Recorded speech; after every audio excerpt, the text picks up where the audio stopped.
Okay, guys, we just did a couple of videos about P. Diddy, but now we're going to see how the people that are kind of close to him, that are in the industry, like Gene Deal, are going to be talking about Kim Porter, who Diddy had another relationship with, and then the backstory and what he thinks should be happening with P. Diddy. I haven't seen the video yet, so we're going to get into it together. Let's check it out.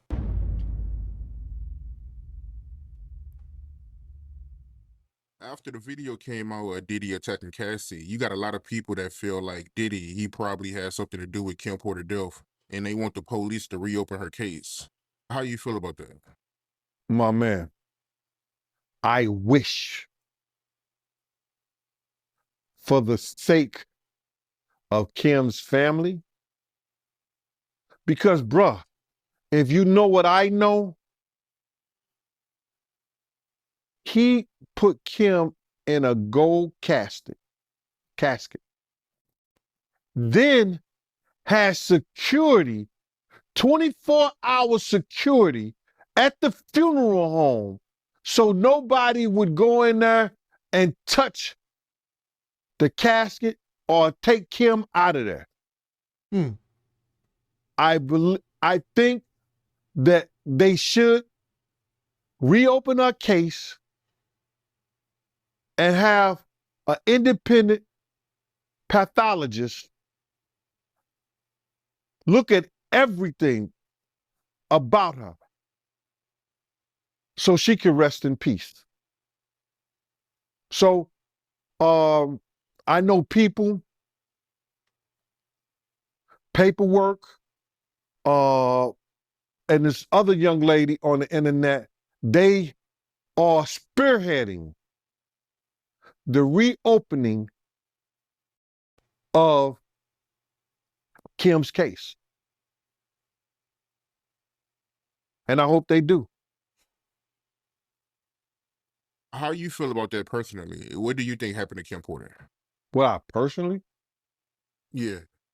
I just can't believe that somebody that had the normal flu, that had doctors on speed dial, that they had enough money that they could get the half of the hospital to come to the house and take care of her,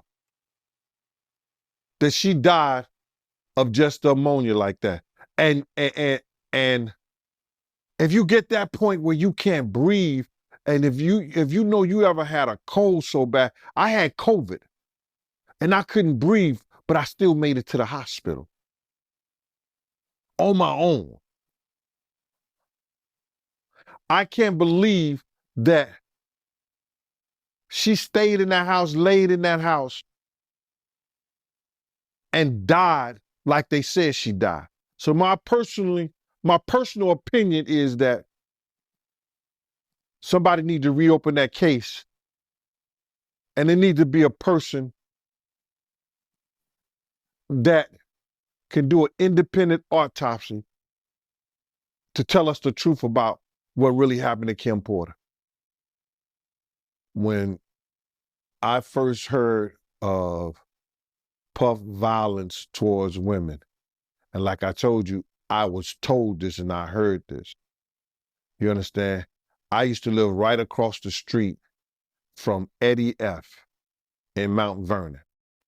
That was him. Real fast, guys, I'm just reading it. So it says, at the time, citing law enforcement sources, TMZ reported that police received a call to Porter's Los Angeles home around noon, and the 911 reported a patient in cardiac arrest. AP reported that Porter was found dead in her Los Angeles home after going into a cardiac arrest while fighting flu-like symptoms. At the time, it still remained unclear how she died, even though they just stated that she was fighting flu-like symptoms, that she had cardiac arrest. Tributes began pouring in online after news of Porter's death broke. After a week passing, Combs eulogized Porter at her funeral. All the celebrities came, and then nearly 2 months later, the coroner's office confirmed that Porter had died from pneumonia. They released the results of its investigation into Porter's November 15 death. Investigators determined that after an autopsy, their death was from natural causes. So that's what it says right there, just in the actual report. Heavy D and the boys DJ. Me and Eddie used to have conversations. I don't know, it was Eddie or his brother that told me, but I heard in our conversations that when Misa, he thought Misa was dealing with Eric Sermon, and he beat her so bad, she was trying to get away from him. She had to crawl up under the car. And at the time, Misa was a little something. That's the first time I heard of his violence with women. The second time was when I went to the hospital and Kim had ripped his wrist up. I told people he would do that whenever I was working with him. You know, he would act like that play fight with the pillows and everything, roughing the girls up like that. So if I didn't see nothing like, well, I wouldn't see it because they'd be in the room. But if she don't run out screaming and hollering, or I don't hear no help, ain't nothing I could do about it. Yeah, exactly. You can't go in. But if she come out and she's in distress and he's trying to do something, I'm going to do something about it. Ain't no ifs, ands, and buts about it. Because you're not taking my pension away. You're not, because, you know what I do for a living. You're not putting me in a situation where I got to explain to a tribunal of what went down and what happened and why I let it happen. Nah, we're not doing that. I'm a little bit smarter than that. So if you heard about something happening to Kim, it probably wasn't my days working, or some of the other bodyguards was telling me or told me. But it all comes back, bro, to where we at right now. Everything that I've said, that I've heard, that I've displayed to people has came to pass. I say it again. The devil has a plot. God got a plan. Yeah.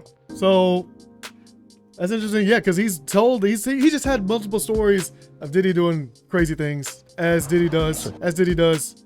And it's just now coming true because it's all he said, she said. It's just a bodyguard talking, you know, maybe just wants to get some clout going and all that. So there's no actual facts. He has no video, he has no audio, no recordings, something that he can substantiate his story.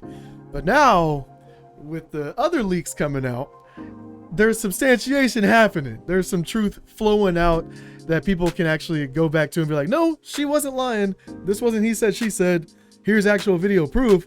And then now people can come back and then use their stories and be like, see, this helps my story. This brings validity to my story.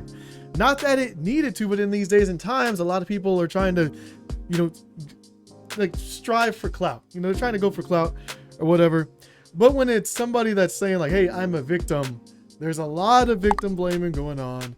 There's a lot of fake stories, so it doesn't help when people are coming forward and they're lying. That dilutes the real victims that are coming forward when all these people are coming with these fake stories and all that stuff. But so he's just a bodyguard. He's saying that maybe now people will take him more seriously after they see what P. Diddy is capable of in the videos, and people are disgusted, and you can utilize that not hatred, but that sense of justice. They want to try to do something right.